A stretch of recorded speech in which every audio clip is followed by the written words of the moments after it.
We are the wealthiest Muslims. We are the healthiest Muslims.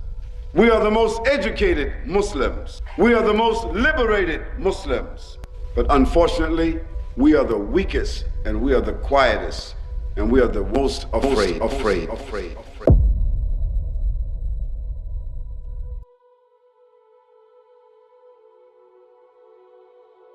This is a phenomenon which was identified in the UK back in the 90s. They did research when some people proposed that there was Islamophobia. Other people said, no, there's no such thing. So a report was prepared by British researchers called the Runnymede Report. And in that report, they confirmed that Islamophobia was real. When you say phobia, this is the fear of something. So there are people who have phobia from the dark, from closed places, from meeting people. So when we say Islamophobe, what is scaring them? What is making them frightened of Islam? Something they don't like. I can agree with that. I have no problem. If people fear something in Islam and they don't like, I have no problem with that. Must everybody like Islam? No. You don't like Islam, no problem. But when you act aggressively, when you attack, this is not Islamophobe. There is a big difference.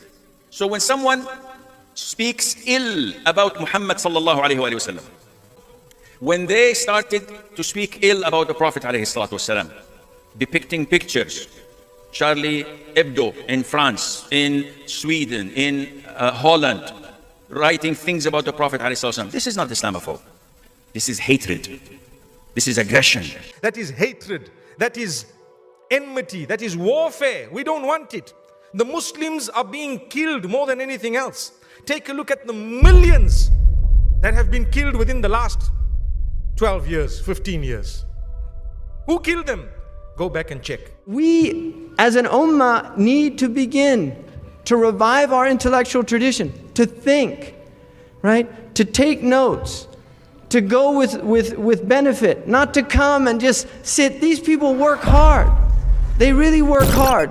And that's why they're ruling the world. And we are the ones that should be ruling the world as Muslims. And if you look out there, we look so pathetic. In fact, it's really extraordinary that they even take us seriously. But the reason they take us seriously, the reason that they take us seriously is because they know history. They study history. And they're very worried about conflagrations of Islamic revivalism.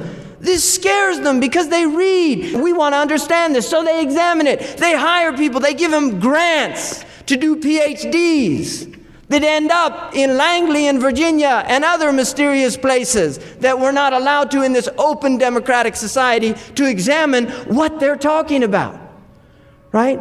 This wonderful democratic society that prides itself on its openness, in fact, has the most closed and secretive organizations and institutions that have been known in the history of man, right? But they study us, they examine us, they dissect us, they analyze us, they do psychological profiles on people like me and Muhammad Sharif and other people that get up and speak publicly. They look at the books we read, if we buy with credit cards, or check out in the library. I'm not making this up. This is what they're doing. They have $30 billion from the Congress to do things like this.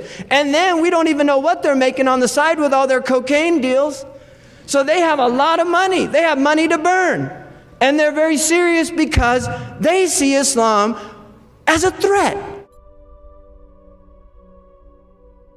Hate Islam. We hate Islam. Every Muslim is a terrorist. Period. Right now. Shut your mouth. I don't want to hear your mouth. I mean, there's 200 million Muslims living in India. That's the second largest Muslim population in the world. And you're saying that wherever Muslims live, there's a problem? If Muslims become more than 30% that country is in danger.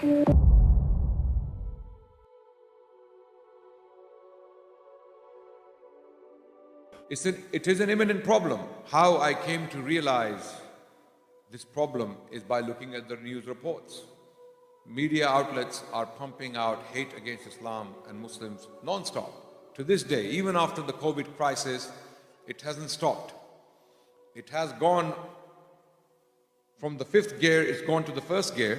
No doubt it has slowed down slightly, but it is still there. People who do not like you will always find reasons to hate you. And it will continue until we present the other side an antidote, a solution to this global problem. You are scrutinized more than others. You are guilty until proven innocent. You are seen as a problem around the world, especially when you have the Muslim appearance, especially when you appear to be a practicing Muslim. There is a problem with that. Why this treatment? So there is a problem, and the problem is Islamophobia.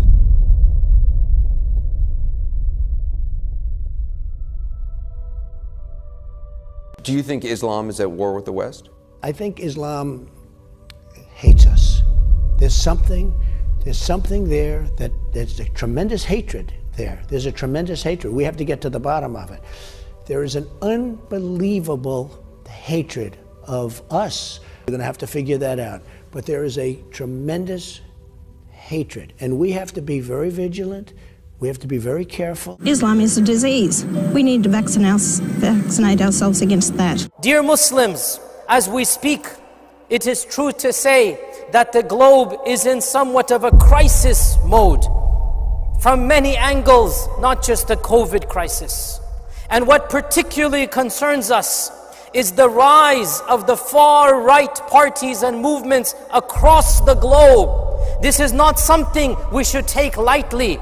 In major superpowers across the current climate that we live in our own land, yesterday, our president once again used our name, brought up our religion, mentioned us by name, and made us out to be the bad guys. I have banned those radical Islamists from coming in. And this is not the first time, and it won't be the last time, that we and our faith and our religion has become a token in a vicious cycle of politics far beyond us. And it's not just this land as well. Across the world, it is our faith that is being used and maligned. That type of hatred, that type of callousness, that type of evil, it must be reared and nurtured for decades until finally it shows its evil fruit. We are right now seeing that rearing. We are seeing that nurturing. They used to use the term Jewish problem in the 20s. Nowadays you hear the Muslim problem, the Islamic problem. World leaders, politicians are using the word the Muslim problem, the Islamic problem. Politicians say this without any shame.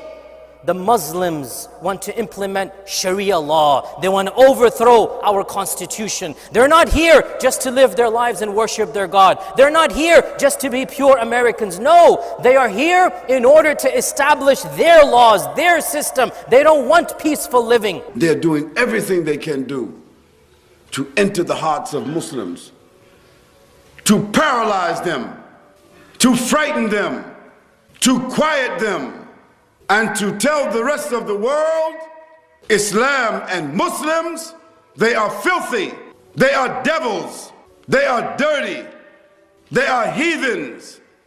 They want to kill you. They want to dominate the world. They are like vermin. They are like rats. Islam, my friends, is indeed evil. Look at its so-called Prophet Muhammad.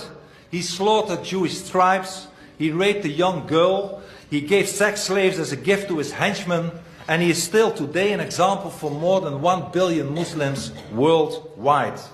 No wonder that some of his followers take to terrorism.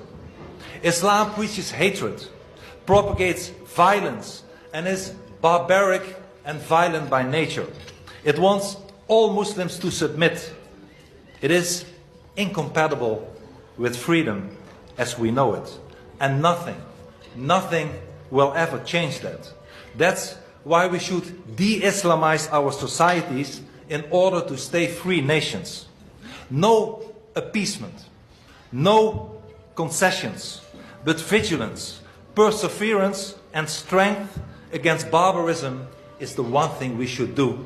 And I hope with your support. And I want to say once again, yes, we do condemn, without a doubt.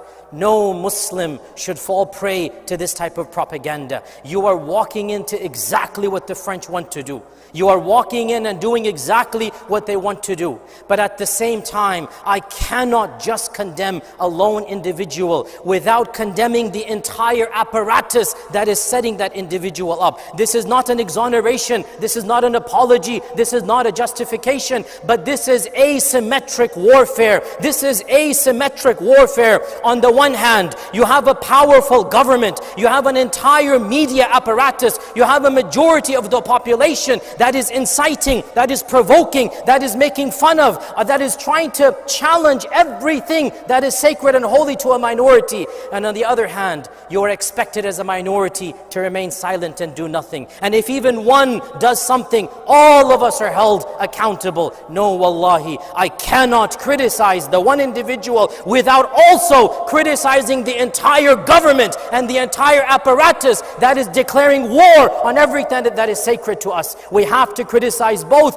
and one of these two has a lion's share of the blame because they're doing it intentionally. They're the ones provoking it, and they're the ones that are in charge. Who should be more responsible? Who has more prerogative and privilege? It is the governments and the army and the media. And yet if they're going to do what they're going to do, still I say we should not react emotionally. Still we have to keep our emotions in check and not walk into the very trap that they are setting for us.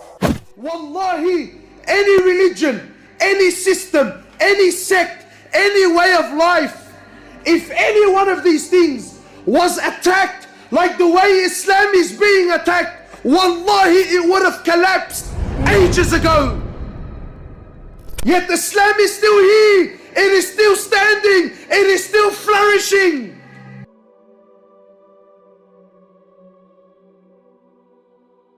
The Quran says, respond to that which is evil with that which is better. And you will find that sometimes your enemy will become your close friend. So respond with that which is better. Doesn't mean be passive. Sometimes there needs to be a demonstration of strength. Sometimes there needs to be a demonstration of ignoring a people altogether. But ultimately, you can't let the way people treat you shape who you're going to be in the world. Islamophobia exists in different forms and from different sides. And we try to use this as an opportunity to instill in our young people, not just a sense of belonging, but a sense of purpose. Do not be intimidated. And in fact, show them the best of your Islam. Live your life, because at the end of the day, the goal that is sought through intimidation is silence. And so we have to carry ourselves as proud American Muslims. We don't have to impress anyone. And we don't need to relinquish an iota of our faith to coexist with anyone. We are satisfied with who we are. We don't see a contradiction between our place of residence and our religion, our nationality, our religion. We don't see that as a problem, right? So that's something for them to work out, not for you to work out. That's what I would tell young Muslims, that continue to live your faith fully and demonstrate the beauty of it. And do not let the ugliness of the world consume you.